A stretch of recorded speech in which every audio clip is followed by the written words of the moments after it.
Welcome to the Demeere podcast. We talk about martial arts, self-defense, and a whole lot more. And now your host, Demeere. Hello everybody and welcome to the show. In this episode we're doing another crossover and it's once again with Iain Abernethy. Now, if you don't remember or haven't heard it before, Iain and I did that the first time last year. And that's episode 26. So go to wimsblog.com/26 and then you can find the episode and also obviously get all the links in the show notes. But that was a lot of fun for me and for Iain as well. And we decided to do it again. Took a little bit longer than expected, but we got it sorted out. So in this episode here, what we try to do is give you a bunch of tips that you can use as a martial artist or a practitioner of self-defense systems to just improve on your training and progress, make progress a little bit quicker. So that's what we're going to talk about now. If you want to get all the links to the stuff that I mentioned, go to wimsblog.com/33, so number 33, and then you'll find the stuff that I'm going to mention throughout this episode. So once again, a huge thank you to Iain for taking the time, because I know he's quite busy. He's got a hectic schedule, so I appreciate him taking the time to talk to me. And before we get started, listen all the way to the end, because we have an announcement then. So that's it. Hope you guys enjoy. So here I am with Demeere. The last podcast we did together, the crossover podcast, went down really well. So Wim and I have decided to get back together. This time we're going to talk about our top tips for martial artists or common mistakes we see being made. So Wim's asked me to kick this off. So I think the one that I think I'll begin with is a failure to differentiate between contexts. And what I mean by that is instead of the martial artist working out what their objective is and then working backwards to determine what the most effective method is, they tend to try and apply one solution to all problems. Does that kind of make sense, Wim? Do you get what I mean by that? Or? Yeah. I think I understand what you mean. But I want to hear you talk a little bit more, because there's two different ways that I can interpret this, but I'm going to let you talk a little bit more. No problem. So for the one, like for a classic one, so if you're talking about it's one of the things. I've got a YouTube video in the works where I've seen a lot of YouTube videos where people talk about which martial arts are good for self-defense, which martial arts are bad for self-defense. My own point is all of them are bad for self-defense because they're not self-defense. So it's like if you start with the problem and work back, you get a better solution. So if we talk about that side of it, most people who want to learn self-defense aren't the same people who want to devote 20 years learning to fight. They're generally people with limited time. Jamie Clubb makes a nice distinction. He says the people who want to learn first aid, they don't want to become brain surgeons. Most martial artists want to be brain surgeons or heart surgeons. They're taking it to an incredibly high level. So what you do is you say, okay, for that average person facing criminal violence, what things will be most suitable for them? And it's very little in the way of physical. It's more to do with, personal security and all these kind of issues. And that would be the solution to that problem. And then you go, well, okay, I want to be able to outfight another martial artist within a given context. You go, okay, well, what methods would best facilitate that? Now what I see a lot of is people trying to take the solution to one problem and apply it to another. And I think that devalues it when we do that. So, for example, last night we're working ways to set up a head-out roundhouse kick off a cross. It was one of the things we were doing in the dojo. To me, that has no relevance to self-defense at all. But that doesn't mean I reject it or throw it out or ridicule it. It's not for that. It's for when I choose to duel with another martial artist within a given context and framework.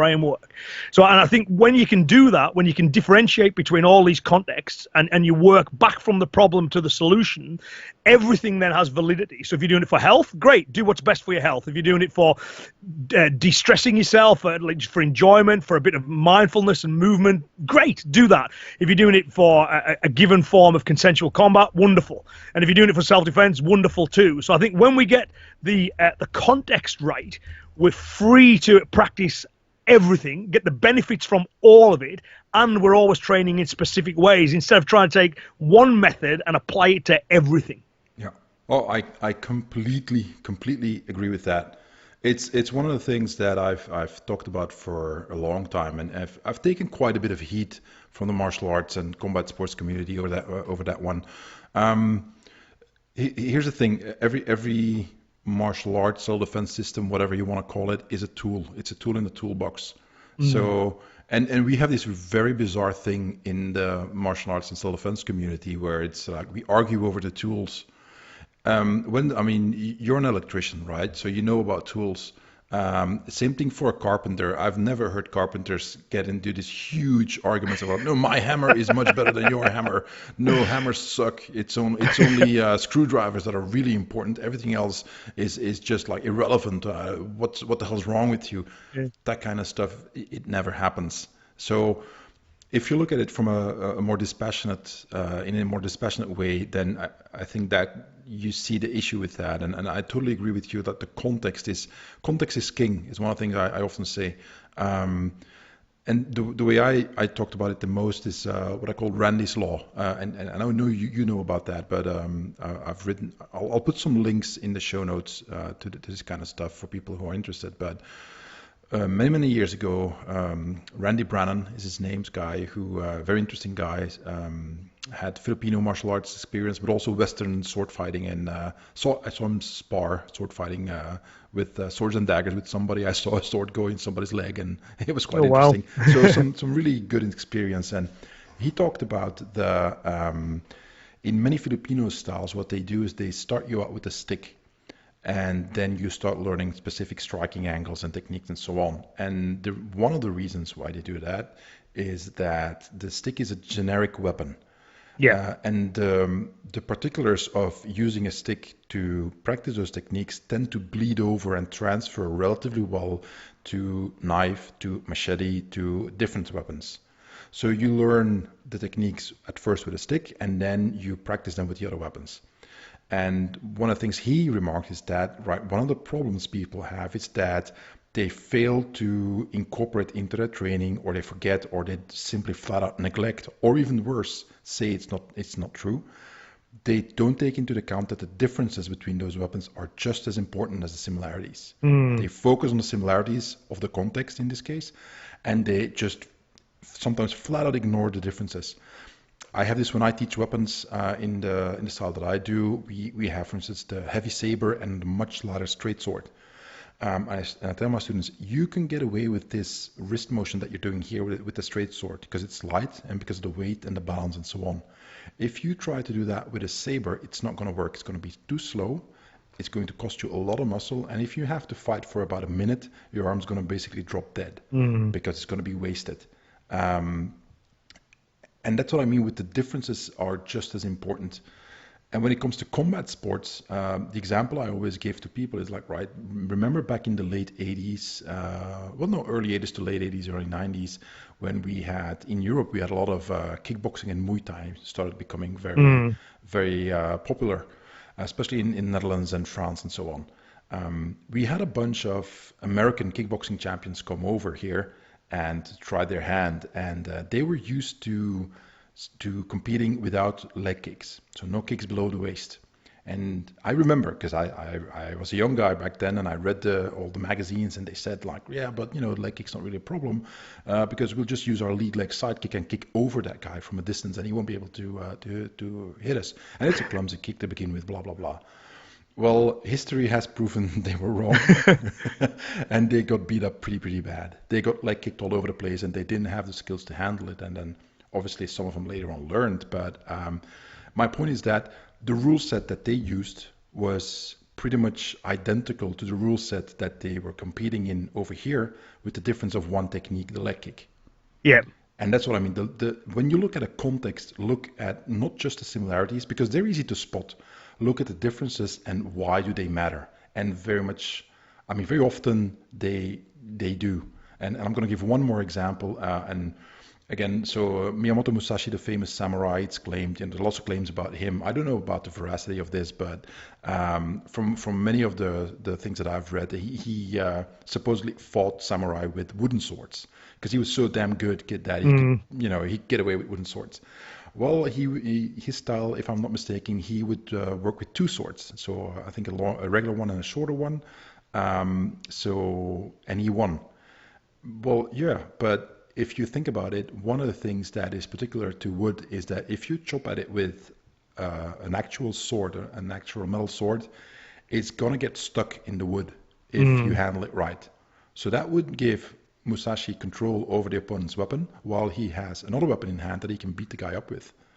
So I'm making light of this a little bit, but it's just to give you an example that people are more familiar with, and that, just like you say, context is incredibly, incredibly important.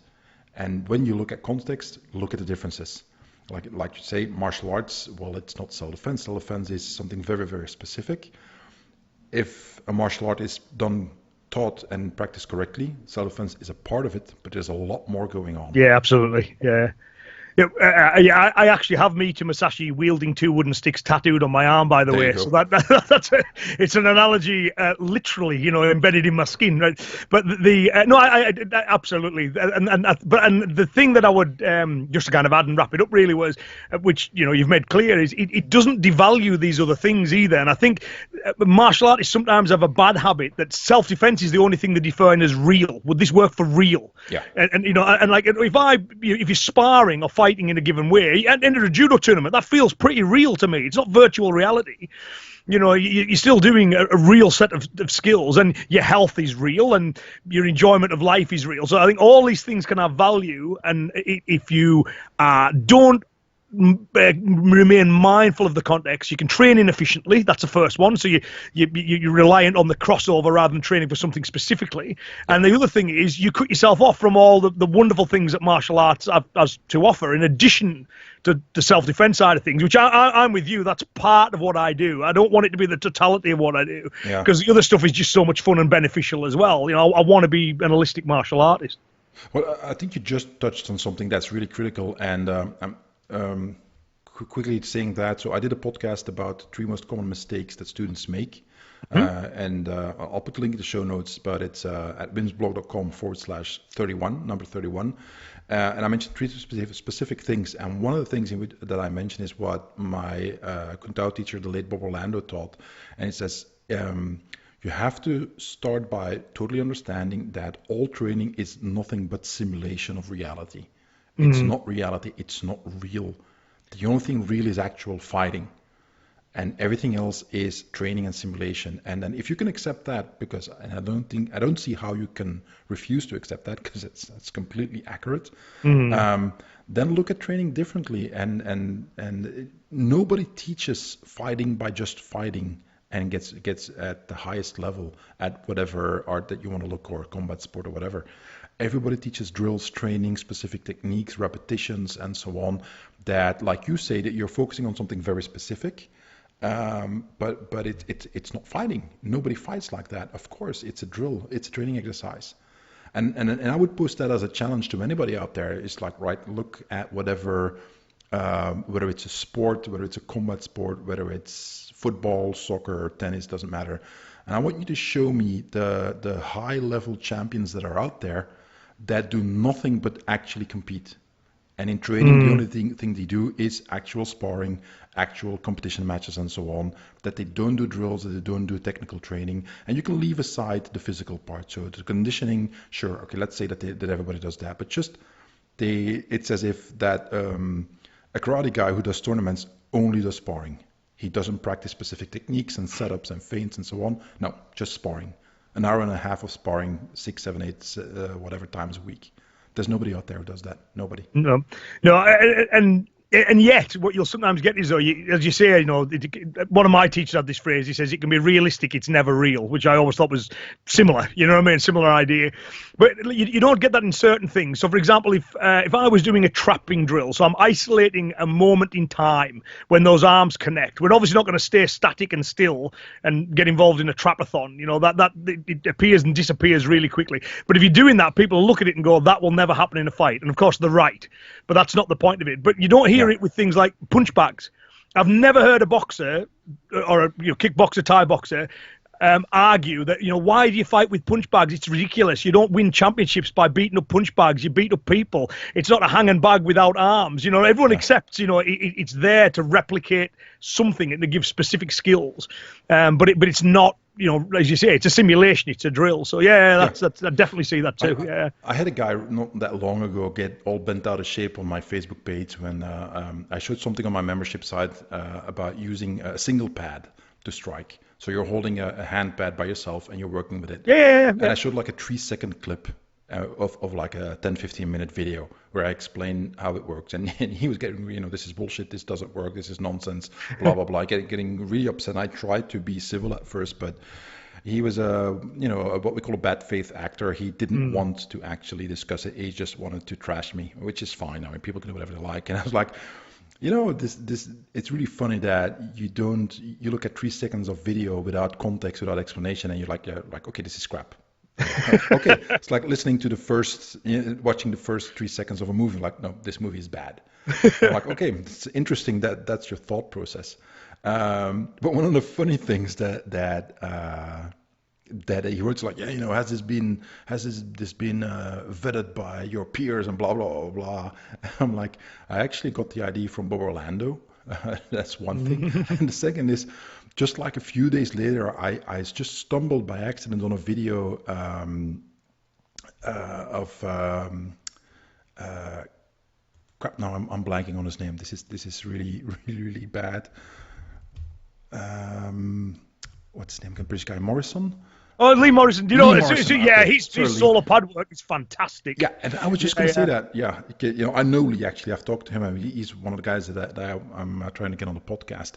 And sorry, Lee, sorry about blanking for your name, but there's this video of him doing this really great solo pad work, and I was thinking, like, how about you say that to Lee, all the nonsense that you're just spouting out to me, and see how that flies. Go to one of his seminars and say, hey, Lee, you're full of crap showing that kind of stuff. Oh, yeah. Lee and myself used to bump into each other the early days of the British Combat Association. We're both members, and very articulate, very knowledgeable, 100% practical guy. And he has some fantastic solo pad drills, which again, we've taken some ideas from what we've seen him do and then apply it to what we do. Yeah, but I know what you mean about this seeing things out of context as well, because that is I'm glad that's not just me.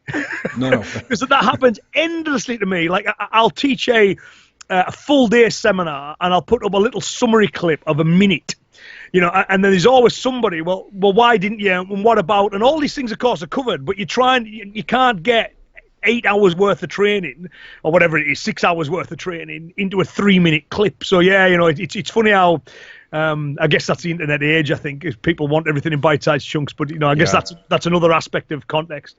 Yeah, so I think we've go ahead. Yeah, so I was just saying, I think we've covered all angles of that one. Yep.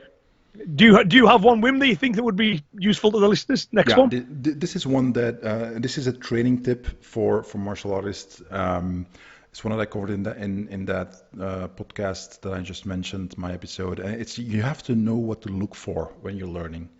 When I teach, this comes up so often, and I'm sure you have the same thing. You show a technique or whatever, and then the students start practicing, and you showed, I don't know, let's say you defend with your left hand and you punch with your right, and they just do the opposite. They defend with the right hand and punch with the left. Now, it's not that it's necessarily wrong or that it wouldn't work the way they're doing it, but that was not what you showed. And you know why you show that, and you know that there's a logic behind it, and maybe you've got additional techniques that will come afterwards, or it's going to fit into a larger whole that they only will understand like an hour later when you've shown all the other stuff. So you have to correct them. And some people, they're not paying attention. That happens. But a lot of people don't really know how to learn a technique, or they don't have like a model in their head, like, right, teacher's showing something. How should I be, what should I be doing to really see right away what I should be doing in about a minute's time when it's my turn? For instance, one of the things that I say, like, right, okay, your teacher's showing a technique, put yourself in the same orientation. If he's facing a wall, stand a little bit off to the side so you can still see, but also face the wall. Then at the very least, you can see what angle is he stepping at, where's he going, and so on. So it's all stuff like that. Look at, which hand is he using for what? Is he using left or is he using right? What happens in sequence? Is he first doing the stepping, then the blocking, or is it happening at the same time? So what happens when simultaneously or one movement at a time? And it's all those different things. That's a bunch of factors and little tricks that you obviously pick up as you study more. But all those things combined make that you know what to look for when you're learning something new. That you don't have to think about, oh, wait, what did he just show me? Where did he start? And so on. No, you automatically know, like, okay, this is throwing a defense against I don't know, it's a guy grabbing you by the throat. Okay, what hand moved first? What did he do then? Where did he end up? How many steps did he take? Which foot moved first? And so on. My point is that, again, we're back to simulation and to learning. If you, in real life, maybe if you do the other hand, it still works. Great. But it's not real life. You're learning something specific. So if you don't pay attention to those details, well, maybe your technique is going to work, but you'll have to use a lot more strength to get it done. Whereas if you do what the teacher shows, actually it works much better because of the biomechanics and the angles and what have you. And that should be the whole purpose, that you have a really solid technique that works well, as opposed to every single time just having to improvise in a way that is suboptimal. I'm not saying improvisation is bad. I'm saying improvising for improvising's sake is bad. Improvise doing it with solid techniques and solid knowledge and good principles and understanding what you're doing, as opposed to just panicking and just flailing around and hoping it works. So, and for me, that starts very often is that students don't know what to look for. And it's something you have to teach yourself. Your teacher can help you, like, okay, watch out for this and that. But at the same time, you have to make a conscious effort to pay really close attention. And then you have to know, well, what do I have to pay attention to? Yeah. So I can, replicate this in about 30 seconds time, in a minute's time. Yeah, I totally agree with that. Absolutely. What I was thinking, what was coming to mind there, one of the things I always do to amuse myself at seminars is I always try and drop a Bruce Lee quote in every seminar, right? So at some point I'll just try and quote Bruce Lee, and I just do it. Some of the people know, so they smile when I do it. But I just, I'm quoting various karate masters and stuff. But at some point I've got to drop Bruce Lee in, right? But one of the ones I often use is that line from Enter the Dragon, where he's teaching the teenage boy at the start, and he keeps slapping him. And there's the line in that where he says, it's like a finger pointing to the moon, and the kid looks at the finger and he slaps him. He says, don't concentrate on your finger or you miss all that heavenly glory, right? So I think, look, from what you're saying, my take on it is that the student needs to look at the finger first so they know what it's pointing to or the direction it's pointing, and then follow it. Right, so if they don't look at the finger first, they're just scanning the sky and they're not going to see what you want them to see, right? But if they just look at the hand all the time, again, they're missing the point. So when in martial arts, when we teach a specific technique, they need to carefully observe the specifics of that technique so that they understand what it's representing, what it's pointing to, so they can get to the principles. Then when they have the principles, then they can effectively adapt and vary. Yeah. So, and I think that I think sometimes people go, well, in reality, exactly what you said, in reality, it might be the left or it might be the right. Or no. Wait a minute, you're scanning the sky. I want you to look at the finger first. Get the details of what I'm trying to show and communicate, and then you've got a good example of the principles, you see. So I always think it's like a student learning mathematics by memory. Yep. Otherwise, you know what I mean? They need to understand what, so you'll go like 2 + 2 is 4. Now what's 2 + 3? And they go, I don't know, you've changed one of the numbers. You know what I mean? So that's a problem. But they will never understand addition unless they get lots of examples of that process. Yeah. So absolutely. The more observant people can be, the better. And for me, that's one of the things that helped me, because I'm a fairly good mimic.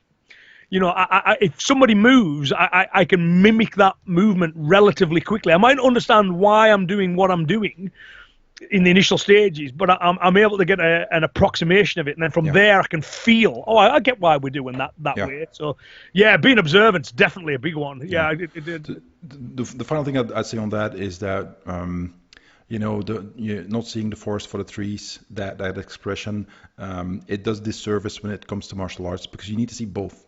You need to see the forest and each individual tree, and sometimes each individual branch or leaf on a tree, because sometimes it depending on what you're actually learning, some really minor details make a huge difference when applied correctly.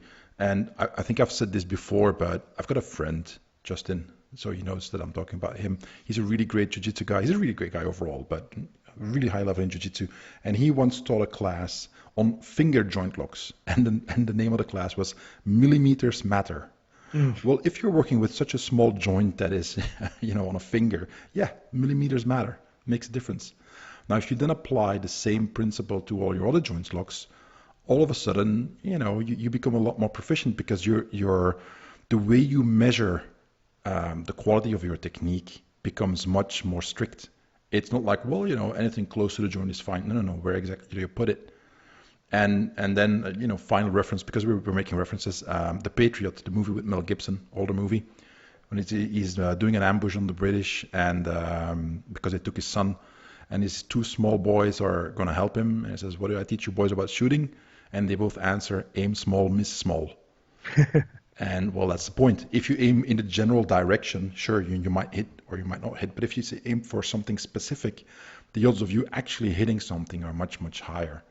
So it's a little bit like that. That's the way I like to teach as well. And just like, okay, everything matters. The big picture, but also the little picture. Yeah, that's it. And they're not contradictory. Doing a specific example to get down to the detail is not contradictory to doing it in a more open and freeing way where lots of variations exist. One leads or should lead to the other. So, yeah, no, I totally agree with that. Okay. I think you're next. Yeah, well, one that I see quite a bit is a failure to measure personal training by personal results. I think, and what I mean by that is your martial arts should always be about what they're doing for you and what your specific objectives are. So it doesn't matter what it's doing for somebody else. It doesn't matter what abilities or skills that person's got. You need to look at what it's doing for you. So I'll give an example, right? Is you'll get I know karate guys who spend 90% of the training punching in the air and marching up and down the room doing motions. That very rarely do they, or not anywhere near enough, do they apply it against another human being, and even then very rarely against a resisting human being. But those same people will, if you point out to them, that's not an efficient way to train. If you want function, you need to train differently. And they'll point out things. Well, Lito Machado's, he's a Shotokan guy, and he does really well in MMA. So that proves that what we're doing works.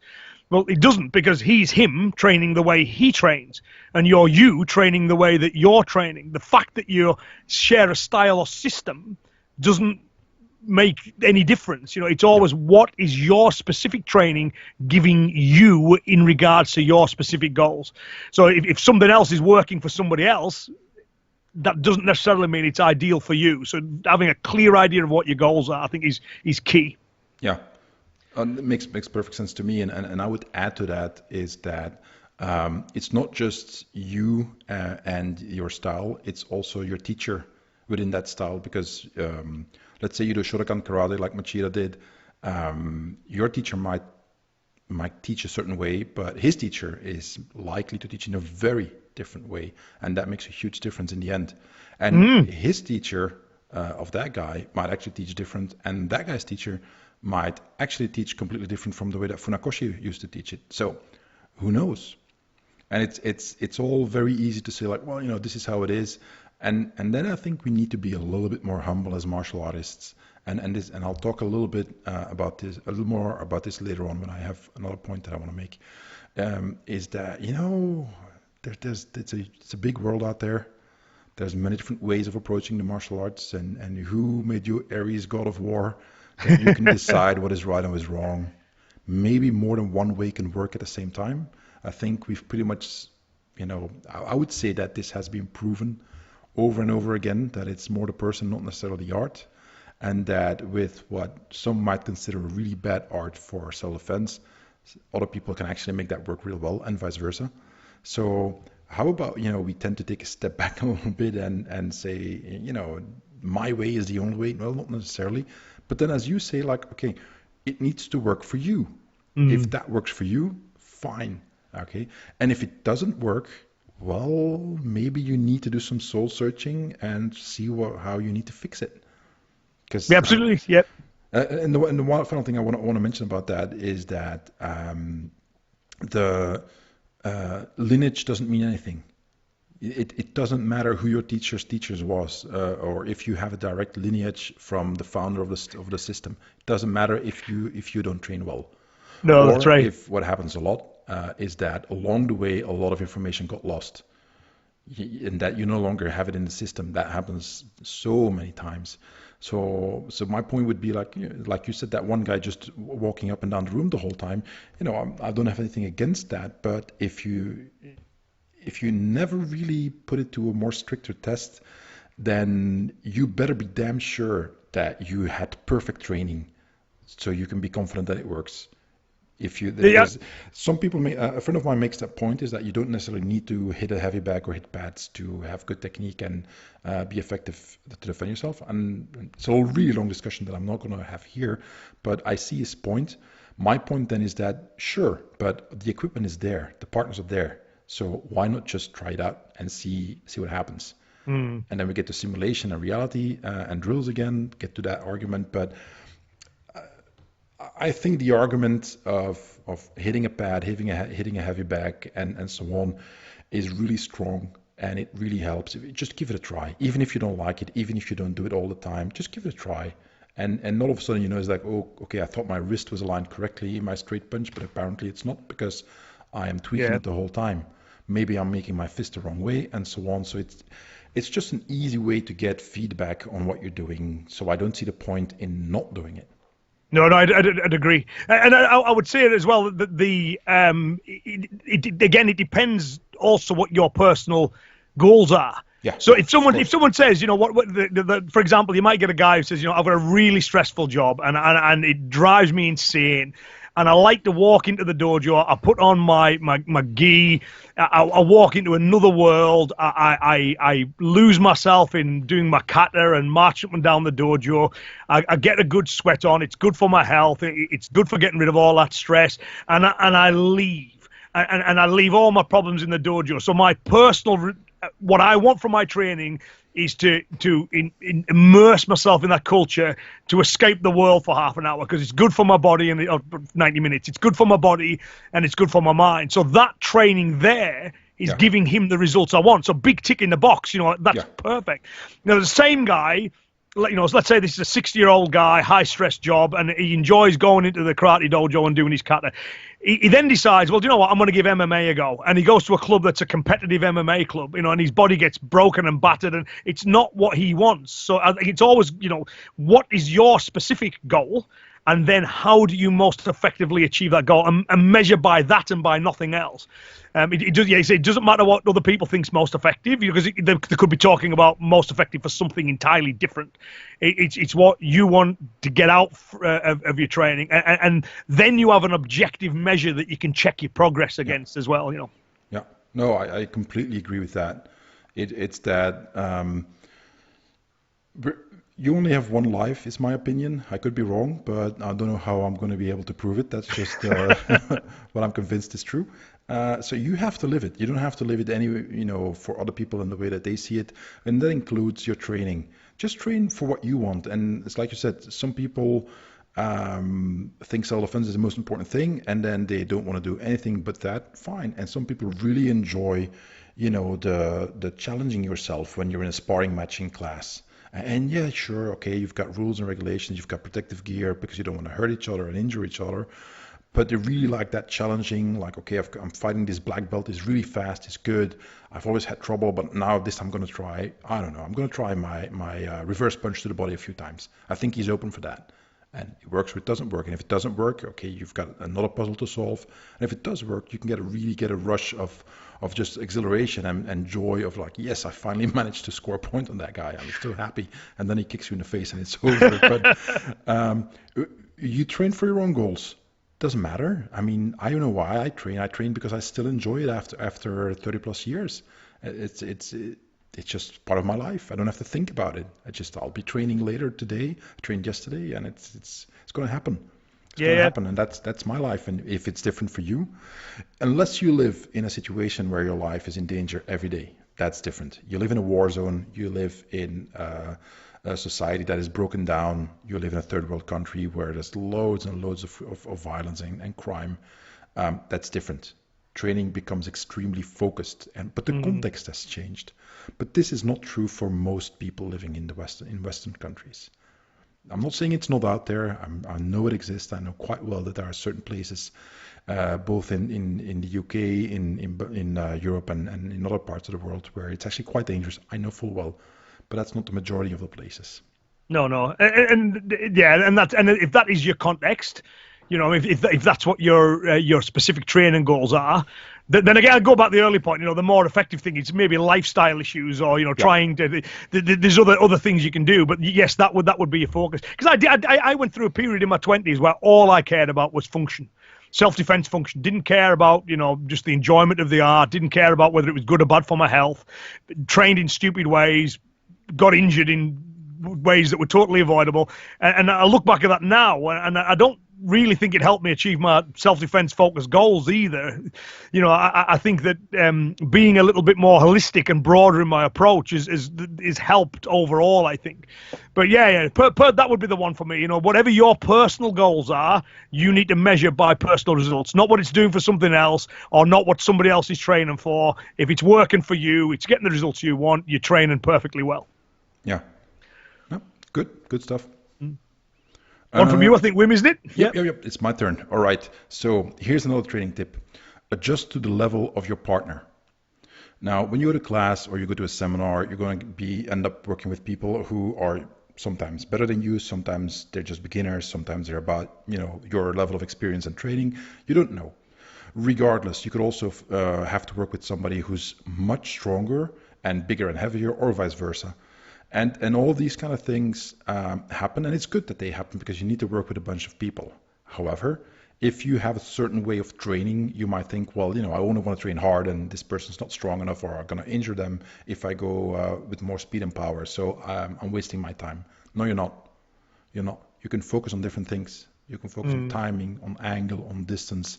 You can focus on the finer details of your technique. You can perfect your body mechanics. There's so much that you can work that actually works better with a partner who, for instance, isn't as strong or fast as you, because you now have the opportunity to focus on those things, because you don't have to be afraid that they're going to knock you into next week. So adjusting to the level of your partner means that you don't train too hard, but it also means you don't train too soft. If you're both of a certain level, let's say that you're both black belts, because that's an easy reference point for most people. Well, don't train with another black belt like he is a white belt, because neither one of you is likely to make much progress that way. Or let's say that he just got injured working with a previous partner and he's really in pain. He says, okay, I can continue, but my left arm is really busted up now, and I don't want to stop, but I just can't take any more. Let's say techniques that you just kick that arm too hard, right? Then you slow down a little bit and you adjust to the level of your partner. And that immediately brings me to the next part, is just don't be, how much swearing do you like in the podcast? We're gonna. It's not. What's the word I'm looking for? PG-13 is probably where we normally go. But yeah, I'll say don't be a bad person. Well, and you can imagine all the cuss words that I'm thinking about. Don't be a x bleep bleep. Know what I mean, right? And I'll quickly give you an example. Just yesterday, one of my students told me about another one of my MMA students. He went to a different gym here in Belgium, and apparently, he's a really great guy. He's the perfect example of not too hard, not too soft when you work with other people. He's got some experience. He's not bad, but when he works with a beginner, he takes his time. He goes slow, and he helps them out. And when he works with an experienced partner, they go fast and they put a decent amount of strength in the techniques. Perfect. He went to this other gym. One of the instructors saw that he already had some training. He said, "Oh, you've been training?" He says, "Yeah, a little bit. I do my best." He says, "Let me show you something." And he just did the inside leg kick, to chop his leg off, and my students are like, "Oh, what are you doing?" He says, "No, you have to toughen up, you have to harden up a little bit." And it's first class. So that instructor is the first time he saw my student, doesn't know anything other than, okay, he trains a little bit, and that's what he does. My students showed me the picture of his leg, the inside of his leg. It's completely black and blue. So, and that's what I mean. That's an instructor not adjusting to the level of his partner. Yes, you can do that, of course. But the only way you can do that, bad person, and you can again imagine all the cuss words that I'm using, is because you're in the instructor and the guy doesn't know what you're going to do next. And then you hurt him, you injure him. And there's a famous video on the internet about this where you see a white belt in a class trading leg kicks with another guy. And the other guy is bigger and stronger. And he's just laying into that white belt. The white belt's limping and he has heart. He doesn't want to give up, but he's in pain. The instructor walks over and asks that bad guy to, okay, you do this with me now. Bad guy kicks him in the leg, and the instructor kicks that guy's leg so hard that he drops to the floor. Basically pointing out that if you don't adjust to the level of your partner, you're being a bully. You're bullying somebody who you know you can beat, who you know you're stronger or better or whatever than that person. Okay, there's somebody out there who can be a bully to you. And if you insist on being a bully to your training partners, very, very soon you'll find somebody who's willing to take you up on it and going to prove that actually you're not as bad as you think you are. And in many cases, it's going to be the teacher. And if it's not the teacher, it's going to be one of his assistants. And if it's not, and I've had that happen to me, and I've had it happen to students, is that it's got to be somebody that you really misjudge their skill level. Just because they don't go full out, just because they don't kick up and shoot real hard right away, doesn't mean they are unable to. So adjust to the level of your partner. Anyway, I think that's a good, just a couple of additional points really there, just mirroring what you've said. Is I was actually reading Kano, the founder of judo. I was reading some of his writings at the weekend, and there's a lovely paragraph in his book where he talks about the importance of mutual benefit, specifically in randori. So he's talking about exactly what you're saying about there, is that any randori session has to be mutually beneficial to both people. Yep. It regards that as a fundamental essence of judo. So it can't be, the 100 kilo downgrade slamming the 50 kilo white belt into the mat all the time, because again, it's beneficial to neither of them. So I like that. I'm going to find that paragraph, and I think I'm going to share it on Facebook over the next couple of weeks. It's brilliantly well written, like most of Kano's stuff. The guy's a genius. But this idea of mutual benefit, and again, keeping it PG-13, but we have a rule in the dojo where we say no a-holes, no heroes. That's the rule. So a hero is someone who gets punched way too hard or and just think, I'll tough it out. Don't tough it out. Tell your partner, well, hang on a minute, for what we're doing at the moment and for the way we're agreeing to train, that's too hard. Don't keep your mouth shut, because it might be the other guy hasn't, he's maybe not deliberately going out of his way to harm you, but he might not have judged it correctly. Yeah. And the other one is, don't be an a-hole, right? You know what I mean? Don't be the guy who enjoys beating up the other grades, you see, because that's not beneficial to anybody. And the final thing I'll just add as well, you're saying about your student who had that. I know clubs like that over here where they have this kind of testosterone alpha male gone mad thing where it's, you're asking me to take it easy. No one will take it easy on the street. It's that kind of mindset. And then sometimes what they've got is very tough clubs, but not because what they're teaching is any good at all. What they do is they just get rid of anyone who can't already deal with it. So they haven't got a teaching process, they've got a selection process. So the kind of person who'll just turn up and take punishment will be part of that class. The kind of person who's a little bit more discerning, who thinks this isn't efficient training, or the kind of person who's maybe not naturally a fighter, not naturally combative, and needs developed more. Because my view is everyone can do it. I don't believe there's such a thing as a born fighter. I think that every human being alive today is a thoroughbred survivor. You just need to, have that decent experience and education. So we should judge what we do by the weaker student, not the strongest one. We should nurture people, not batter them to the point where we reject them. So I think that's an excellent one. I agree with you totally. I'd just add one quick anecdote to that. So my student went to an MMA gym. I've experienced this. It's one of the reasons why I don't go to other gyms anymore, because I'm sick and tired of having that happen. They see that you have some experience, they put you with the biggest competitor that they have and try to beat you up. I'm 47. I'm too old for that stuff.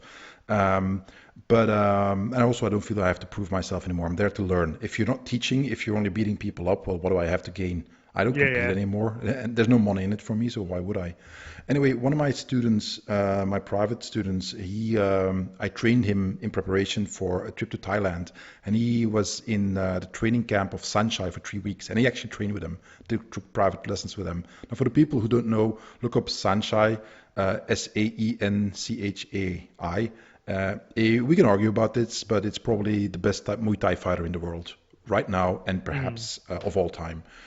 Incredible guy, not very tall, but you can see him if you look up sparring Sanchai on YouTube. You'll find a bunch of videos of him sparring during seminars with guys who are about twice his size, and they're having a really hard time with him. Well, my student was there, and he said that there's him. Sanchai was preparing for a fight, and so he actually saw him training, and he saw a bunch of other professional fighters, really high-level guys training with him and with other guys. They don't beat each other up. They don't do it. They don't. Nobody does it over there. The only thing they do is sometimes they work fluidly and fast with each other, where they're kicking to the body or kneeing to the body, and there's a fair amount of impact. But what you're seeing is a guy who's freaking world champion working with people who are at about his level, and this is something that they've gradually built up to over the years. It's not the first lesson. It's not the first class. It's something that took years to develop, and toughening up, if that's what you want to do, is a gradual process. If you don't do it in a gradual process, because like what my student has, I mean, he won't be able to stand leg kicks to the inside of his leg for at least 2 weeks, which means total loss of training time. Yeah. So that's just a waste of time. That's a guy's ego taking over him and just being an a-hole, like you say. But the best fighters in the world don't do it that way. No.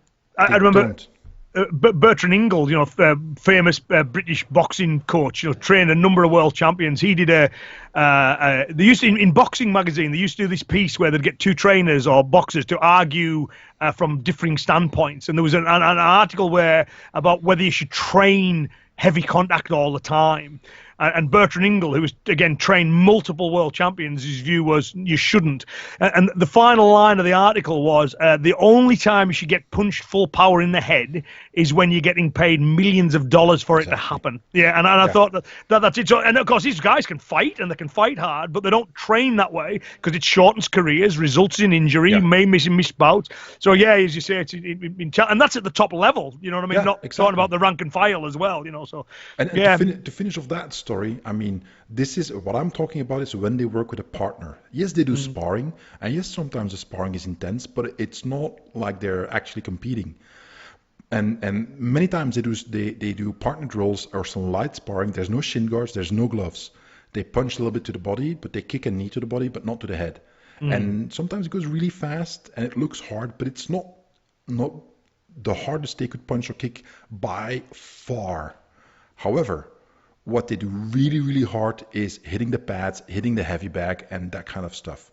That when you see Sanchai working on the pads, and there's a bunch of other guys that you can see work really, really hard on the heavy bag and on the pads. Okay, that's when they go full on. That works extremely well. The explosiveness of the technique, combinations, and the pad man's going to hit him back, and have to work technical stuff. But then they go all out, and they are really good at that. And just a really quick final anecdote for anybody who remembers the original Street Fighter video game, which was a huge thing many years ago. There's the Muay Thai fighter, Sagat. Sagat is actually a real guy. He's a real Muay Thai champion. He's in his 60s now. There's a video out there. If you look it up, Sagat 60 or Sagat older or whatever, you can see him working on the heavy bag. That guy he can still kick ass. You don't want to eat those kicks and punches.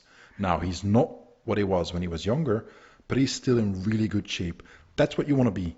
60 years old, be able to do full power body kicks with your shins on the heavy bag and train real hard because you didn't beat yourself up unnecessarily. Yeah, so like Peter Considine's my teacher. Peter turned 70 this year, and he's still training crazy hard. You know what I mean? Still super fit, still hits with incredible force because again he's been trained intelligently.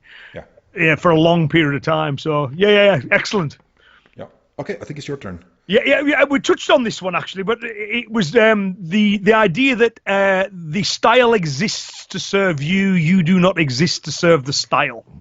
is one that I would say. So I think sometimes when people join a various group, it's what you get from that group that ultimately matters. And every human being is different, and every human being has slightly different goals.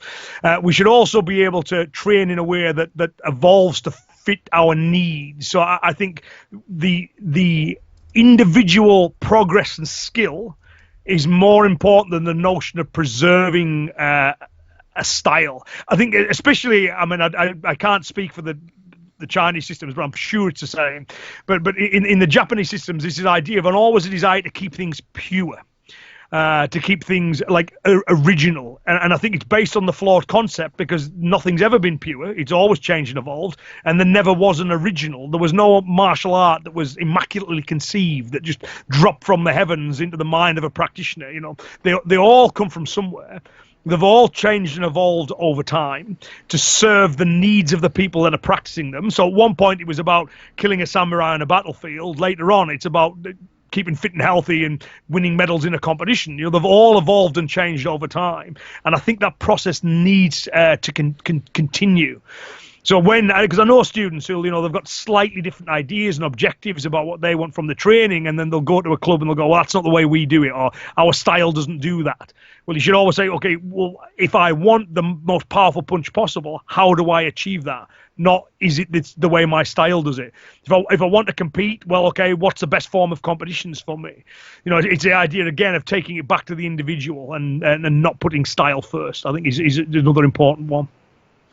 Yeah, I'm going to push back a little bit on that one. So I understand what you mean, and I agree with you with a caveat. And the caveat would be is that I do not think that innovation for innovation's sake is always by default a good idea. I agree. So there's something in Chinese martial arts which is called true transmission, which means that you have to transmit the techniques from teacher to student onto the next generation and so on in a correct way, so nothing gets lost. Now, to a certain degree, that's utopian, because it doesn't happen. Stuff always gets lost, and neither one of us and anybody else for that matter, knows what it's really like to live in China or Japan 300 years ago. We can approximate it a little bit, we can study and look stuff up and so on, but we really don't know what it's like, to a certain degree, but not fully like we know what it's like to live in 2019 here in Europe. So we have to be a little bit careful, and there are many reasons for certain things in certain systems that either weren't transmitted correctly or that got lost over time. That's one aspect to it. So if information is lost, sometimes the true meaning of why you do something in a system can no longer translate once we give it another 100 years. But if you do know the reason, then all of a sudden it makes sense again. And that's really difficult. It's really, really difficult, because it totally depends on what we call true transmission. Has it been passed on correctly? If it is passed on with flaws, and I know of people who have had that happen to them, is where they thought they were learning correctly, but they didn't. They received erroneous training. They end up in what I call a dead-end street. All of a sudden, you can't go any further that way in your training and your progress. You have to go back and take a different route. And sometimes that isn't even possible. You have to relearn so many things that it's really difficult. And this boils down to something that I think this is podcast episode 21 of mine. So that's Wim's blog /21. And it's an episode called Martial Arts as Systems. And this is one of my points in which my claim is this: if you look at martial arts, a specific style as a system, I don't think it will automatically work if you take a piece of that puzzle, take it away, and grab another piece of a puzzle from a different martial arts and try to insert it into that first art, and then expect it to work automatically. And it's like I sometimes say, it's like you've got a Swiss watch. It's an intricate mechanical device that is really, really, it needs to be incredibly precise. And the way you make it, I mean, people can look that up on documentaries. It's really difficult. You can't just take out one little piece and then just grab one from whatever other watch that you have, put it back in there and expect it to give the time correctly. It's just not how it works. And that would be what I would push back a little bit is that, yes, martial arts have to evolve. And I'll give you an example from the style that I have, that I practice in the Tai Chi Chuan, the practical Tai Chi Chuan that I teach. There's a technique against what was supposedly a typical attack from back in the day, which was a double palm strike. So the guy is doing a straight palm strike, one high, one low. I've never, ever seen anybody do that in real life, ever. And I've watched thousands upon thousands of videos online. I've watched people in China fight for real and so on. I've never seen it, ever. Point is, does that make the technique useless? Well, no, you can adapt it to work against a straight punch or a big haymaker, but you have to adapt it. But you have to keep the line of where it comes from. Well, what I do know that some people do is using two weapons at the same time. They strike high, but actually it's the low strike that they want to stab you in the groin with. So that's where it becomes applicable again.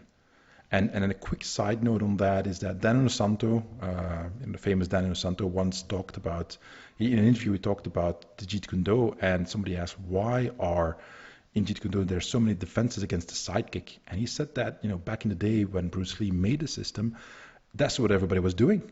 Everybody was doing sidekicks, so he had a bunch of defenses and techniques against that. He said, nowadays you've got Muay Thai, you've got MMA, you've got all this other stuff. Sidekick isn't used as much anymore in comparison to all the other techniques that are used as well. So, and my point is then, well, then probably if Bruce Lee were alive today, he probably would have changed the Jeet Kune Do system immensely compared to where he left it off when, unfortunately, he passed away way too soon. So, and that would be my overall thing, is that I just had I did a coaching call with a long distance student this morning, and we talked about that. And it's one of the things that I think is critical is I don't blend the arts that I practice. I look at the similarities and the differences. I try to learn from comparing them to each other, but I don't blend them. I don't mix them. Because I want to keep them as much separate as possible in my head, so I can keep on viewing them as the separate systems that they are. You don't just grab a piece of machinery from a Jaguar and put it in a Ford. You can try, see what happens, but you don't just grab anything and expect it to work.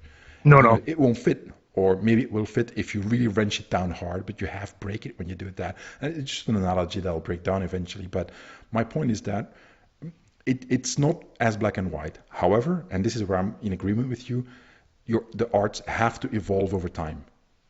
There will always be similarities with the past, but there will also be differences because of the day, the age that we live in. So your art, if it is taught correctly, it has the concept, the tools, the techniques that you need to adapt it to whatever place or time that you are in your life. And I think that is one of the things that as teachers we try to do, is try to make the art relevant to our day and age, and try to at the same time teach it in a way so that our students can do the same thing when we're no longer here. Yeah. Well, in the Japanese art, there's a concept, the Shuhari idea, which is what, for me, this is the way that should evolve, and hopefully it avoids some of those pitfalls. Because I think when you say in the martial arts have changed, some people hear, you're suggesting a free-for-all. So Johnny Yellowbelt decides that he wants to do something entirely different. Well, yeah. The way that it's supposed to work, the Shuhari idea, it's made up of three, for those that don't know, it's made up of three characters. So you've got Shu, Ha, and Ri. And put them together and you get this word Shuhari, which it means the first one means to copy, the second one means to diverge, and the third character means to transcend.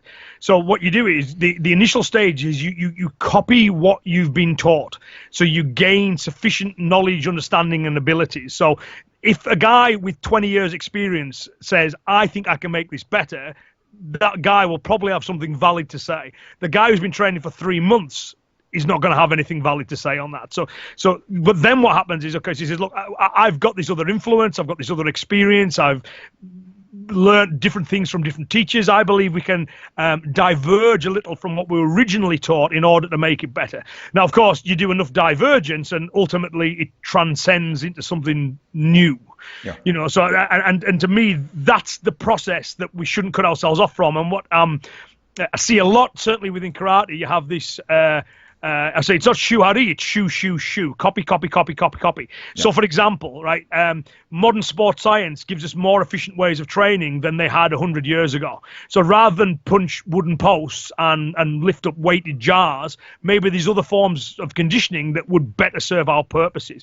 Maybe, using things like punch bags and focus mitts and tie pads, they're not used traditionally, not because there's anything wrong with them, it's because they didn't have them to use. Exactly. So I think that's the way that I would suggest that it needs to work. Is that on the one hand we accept change, but we don't say, well, okay, it's a free for all. Because your point there, I mean, I remember Chris Wilder saying a similar thing where he said to me, we were talking about power generation. And Chris's way of generating power is different from mine. And he taught a seminar for my students, and we were leaving. He goes, "What did you think of this?" I goes, "Oh, Chris, I loved how you did this. I love this." And he said, "What about the power generation stuff?" I said, "I love what you do. It just doesn't quite fit with the way that we move." And he goes, "Yeah, you don't put Ford parts on a Peugeot car, do you?" You know, and that I think goes to the essence of what you were saying. You can't just, it's not plug and play. You're not talking like Lego bricks here, where you can take a method from one system and drop it straight in. As you say, it often won't fit. But over time, with that Shuhari model, I think we can evolve and we can make the martial arts better for them. So the style improves, as you say, it becomes more relevant to more people, and also the individual can do that to make sure their martial arts training is relevant for their specific needs. Yeah. I'm in complete agreement with you on that, and I'll give a quick example. I'm sure you have that, in the Japanese styles as well, where you have specific training for reflexes. So, not reflexes, but reaction speed. So, you in the old kung fu movies, you saw in one of the Shaolin movies, you saw Gordon Liu. There's this a bunch of smaller heavy bags that are hanging at about head height, and somebody pushes them, and they all start moving, and he has to walk in there and basically just move his head around and do evasion so he doesn't get hit by any one of the dozen bags that are swinging at his head all the time. And it's an unpredictable pattern, so it works your reaction time really well. That's the idea. Well, that is something that, obviously, would you'd be able to make that work at any point in time right now, but also throughout history. But we've got things that are so much better right now. And one of them, it's called the Sports Vision Trainer, is one of the examples. And I'll see if I can put the video in the show notes. But you see Vasyl Lomachenko, who is probably the best boxer alive right now. And you see him in front of a board.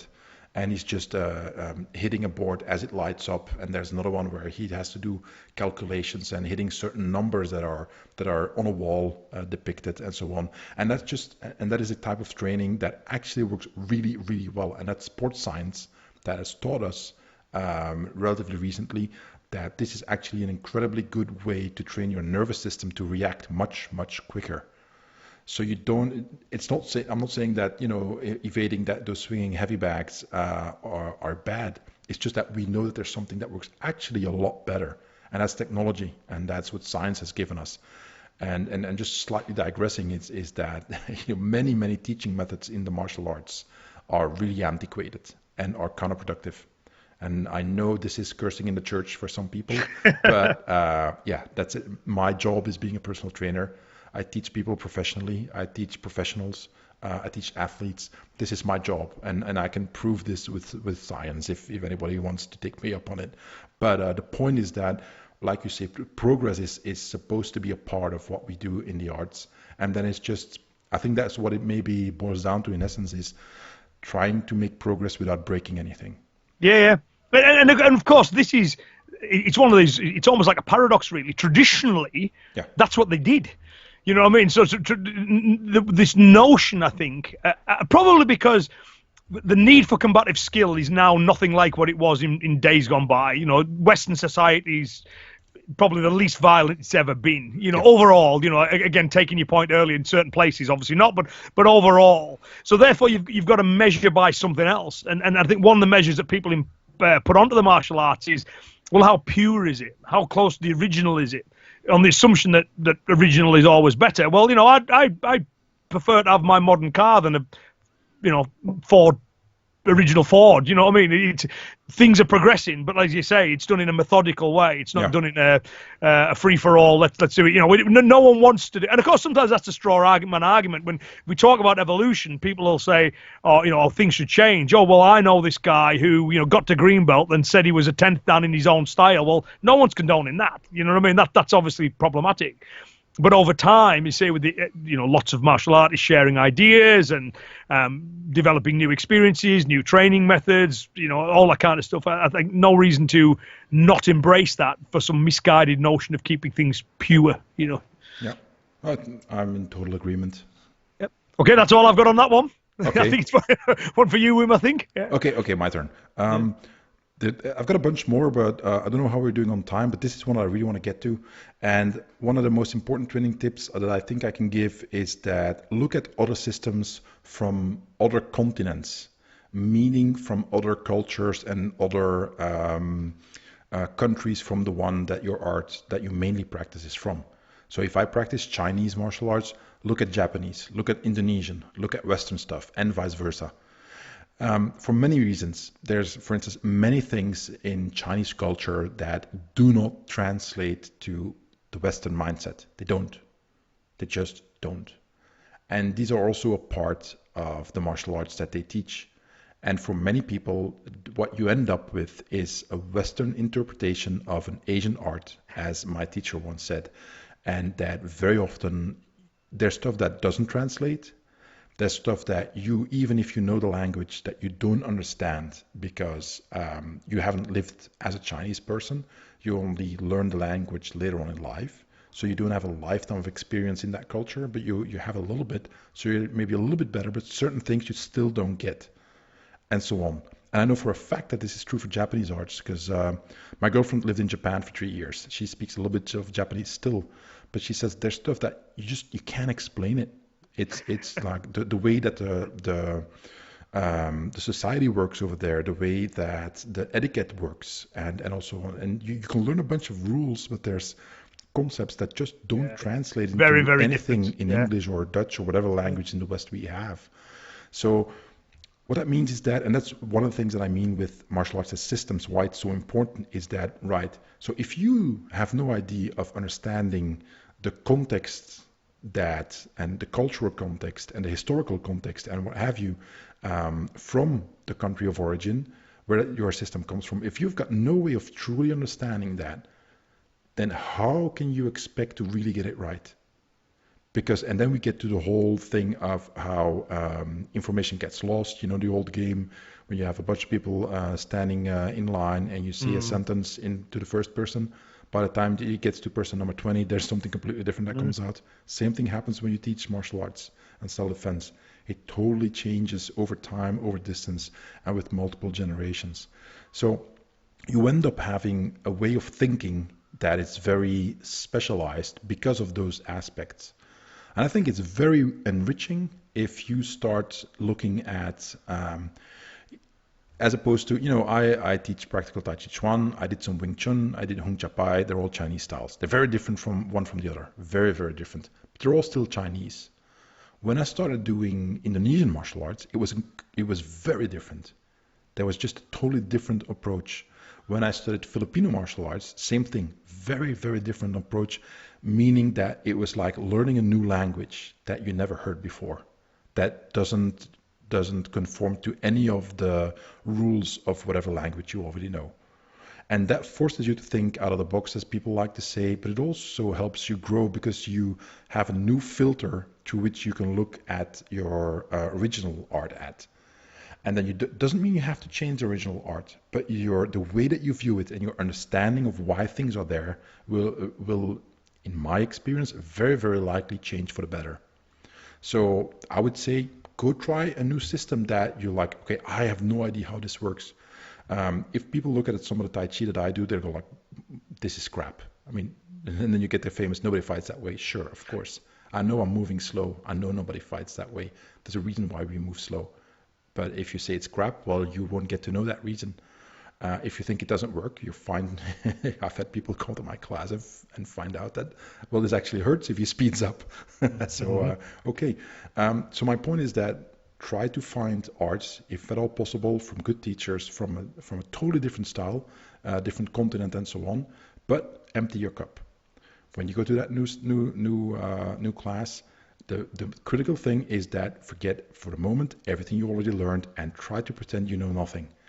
Because if you do the typical thing, which we mentioned this a little bit before, yeah, but we do it in our style also, but I already know this, and then you don't learn the differences that are actually maybe really, really important. To give an example, is that much of the jiu-jitsu that you see, the traditional jiu-jitsu, comes from basically back in the day when people were in armor and they were samurai and there was a battlefield and you didn't want to do certain things and you didn't do certain things because the guy was wearing armor and there was no way you had to find a way to work around that. Okay, well, if you're not wearing armor, that's not relevant, is it? But if the guy is wearing armor, well, yeah, that's a different deal. And who wears armor nowadays? Well, not many people do, but in very cold climates, they wear extremely thick coats that sometimes you can slash as much as you want. It's going to take a long time before you can cut somebody. So you can treat it as armor. So that's what I mean with that, empty your cup, try to learn something and develop that filter that comes from a different culture, different time, different place. And if you're a little bit lucky, and I think in most cases this happens, you're actually going to learn a whole lot more about your own style. That was it. That's fascinating, and I think that's really interesting, and I love the way you've expressed it. So from my point of view, I've done Western systems, boxing, kickboxing stuff. Obviously, karate is the main one, so I've done a Japanese system, and I've done a bit of judo as well. A tiny little amount of harness, but not much. But I've never really done what you're describing. I've done Japanese art and Western art, and obviously Western culture is my culture. I'm fully immersed in it. I've never done that thing of learning a Filipino art or something like that. But from what you describe, I can certainly see the value in doing so. As you say, it just gives you another set of eyes. So that's that's a excellent point, which has really got me thinking. You don't have to become an expert. That's not necessarily, but do it for I don't know, 3 to 6 months, and if you like it, maybe do it for a year. Sorry, the police is driving by. It's not for me.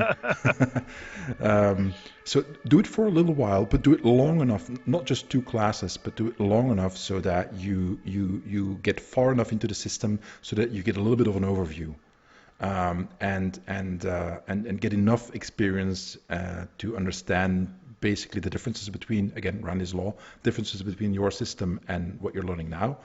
So you can compare and contrast. For instance, I've been fortunate that I've had really good teachers in many different systems, and that I've had the time actually to train in so many different systems because it's my job. That's what I do for a living. So that puts me in a very fortunate position, I know. But for instance, I've got a Facebook page. If you go to facebook.com/MMA Formula, so MMA Formula, that's my MMA page. Public. I also have one for my class, but this is one that, it's mostly, the one for my class is in Dutch, so this one, MMA Formula, is in English. Anyway, I post a bunch of drills there that I use in class. There's very few people who do the drills that specific way. There's many people who have drills, but not that specific way. The reason why is because the drills that I'm using are based on principles and templates that I learned from Bob Orlando, my Kung Tao teacher. And he was well known for his drills, the kill-up hand drills. They're called lightning hands because it develops speed and precision and so on. And he was well known for that. He was one of the first guys to, back well over 20 years ago, show those kind of drills. And lots of people copied his work poorly, I might add sometimes. But I used his work as an inspiration to apply that to MMA techniques, mostly striking. And I have 5 basic drills that I teach that if I can spend a whole weekend teaching just the first drill. It's 9 techniques.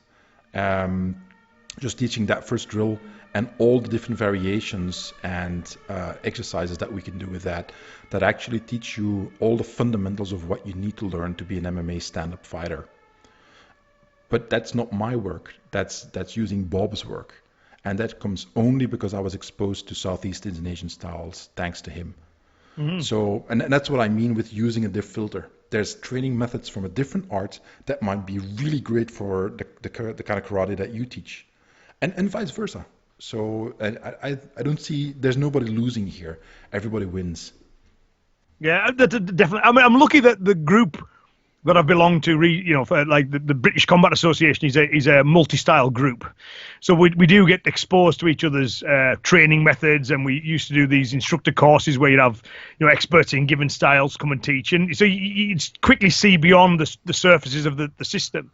But I'd never considered the cultural influences in quite the same way you express it. But that's as a concept, that I think that's got a lot of validity.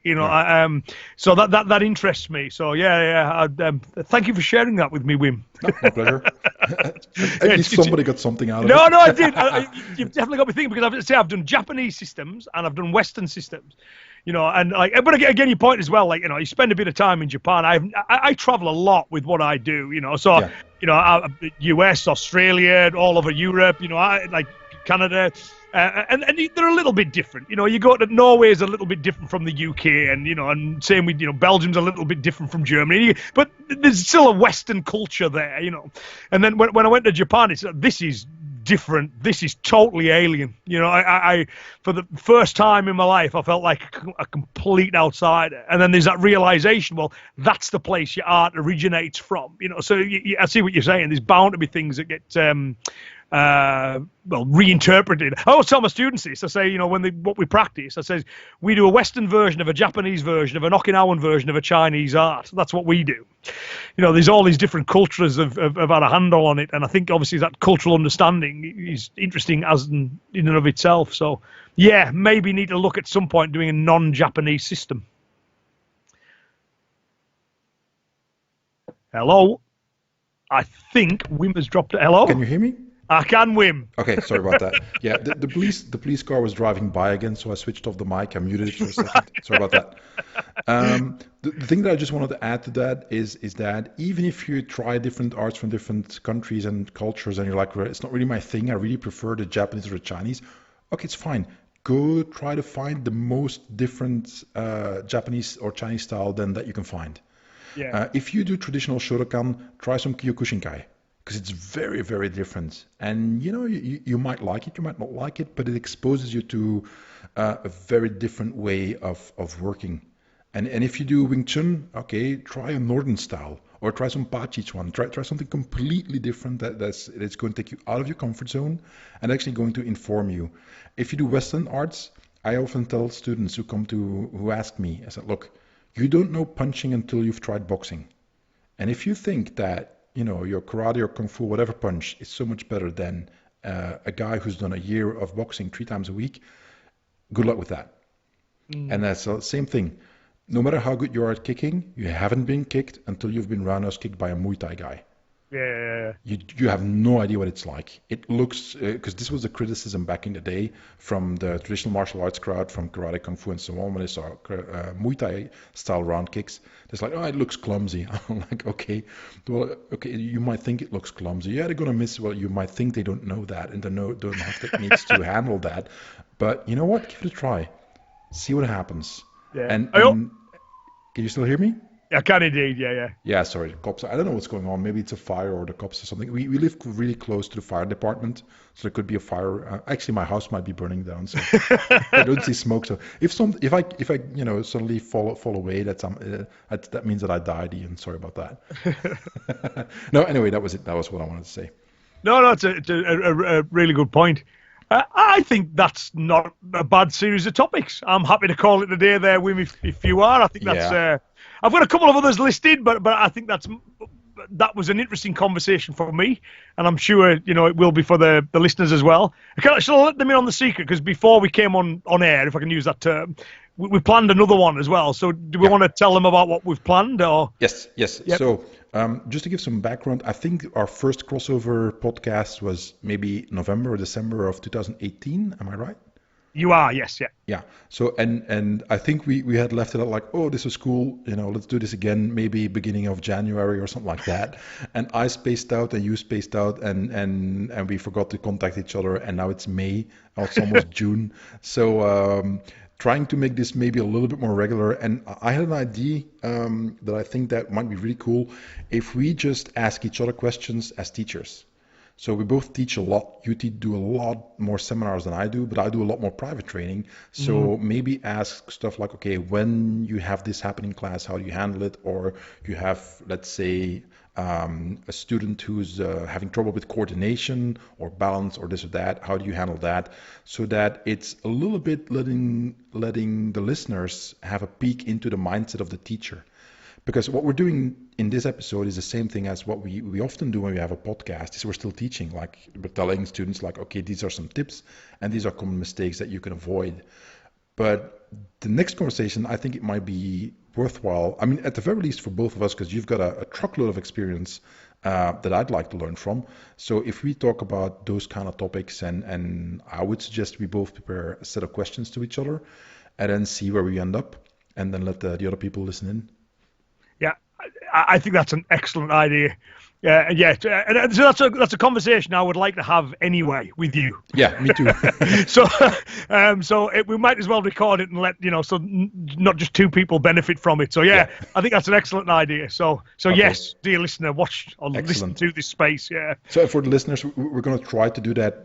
Still this year in 2019. Yeah, we said this summer. So if we make that commitment publicly. Yeah, we said July or August. So okay. If they haven't heard from us in September, shout at us. Yeah, start shouting at us, start throwing stuff.